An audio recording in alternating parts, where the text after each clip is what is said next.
The violet hour, when Judith died, something in Henry snapped quietly. Not loudly, not dramatically. There was no screaming, no punching of walls, just silence, and a deep, blank space inside him that he couldn't name. They had been married for 42 years, and then, suddenly, he was only half a person. For weeks after the funeral, the house held its breath. Dust settled slower. The floors didn't creak. Even the wind that used to rattle the shutters seemed to tiptoe past the windows. Henry kept to the first floor, sleeping on the living room couch, eating cold soup from the can. Upstairs still smelled like her, lavender and old pages. It was during the third week that the first letter came. It was postmarked from their own address. No stamp. Just his name on the envelope, written in Judith's unmistakable handwriting. He opened it with trembling fingers. Henry, if you're reading this, then the veil has started to lift. I wasn't who you thought I was, and neither are you. There is a door in the basement, behind the water heater. I know you've forgotten it.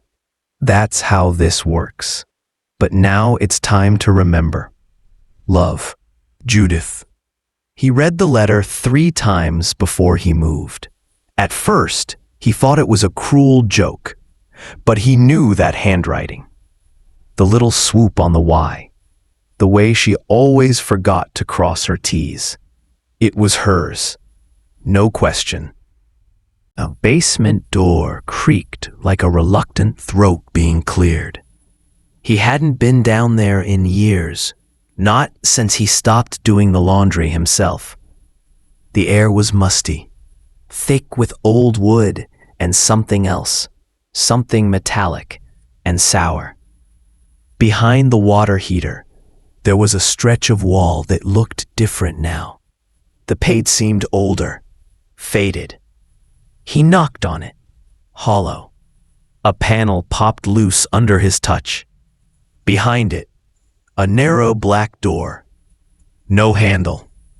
That night, he dreamed of her, not the Judith he buried.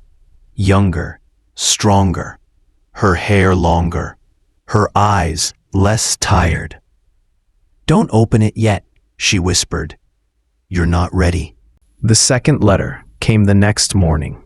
Same handwriting, same envelope. You remember the summer of '86 when we stopped speaking for a while? You thought it was about your mother. It wasn't. You were changing. You began slipping through. I tried to anchor you, but you refused to see it. I think it's happening again. Please be careful. The man in the mirror isn't always you. Henry didn't remember '86 clearly. A haze sat over that year, like static on an old TV. But now he wondered what had actually happened. Had he blacked out? Lost time? Judith had always been quiet about that summer. He thought it was grief. Her brother had died in a car accident.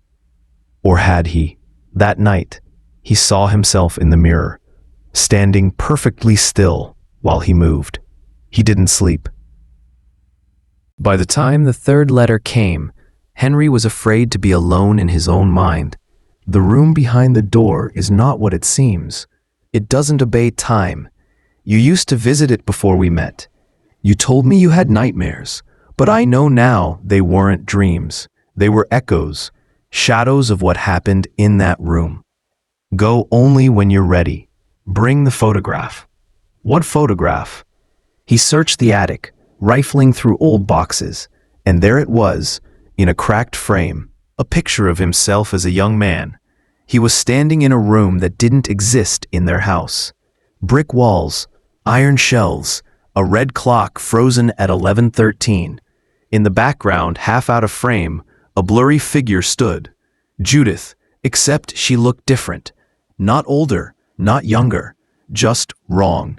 Her face was calm, too calm. He opened the door behind the water heater on the night of the violet hour, that strange purple dusk when the sky looks bruised and broken. The room behind it was cold. Dry air, smelled like dust and metal. It looked exactly like the photograph. Even the clock, still stuck at 11:13. He stepped inside, and the door closed behind him. Judith was waiting, but not the Judith he loved. This version was still and silent, watching him with eyes that seemed older than the world. The clock ticked once, just once, and then another Henry stepped out from behind her. Younger, smiling. "You finally made it," he said. Henry's knees buckled. "What is this?" The young Henry smiled again. "It's the real story, the one you refuse to see. You've lived dozens of lives. You always forget." Judith tries to help, but eventually, the room finds you again. "Why?" Judith finally spoke. "Because you broke time, Henry. Long ago, and every life since has been the price." When neighbors finally checked on the old man in the big white house on Ash Grove Lane, they found the place empty, clean, silent. But in the basement, behind the water heater, they found a letter. It was addressed to whoever finds this. It read, "Don't trust the mirror. Burn the letters. And never ever open the door during the violet hour."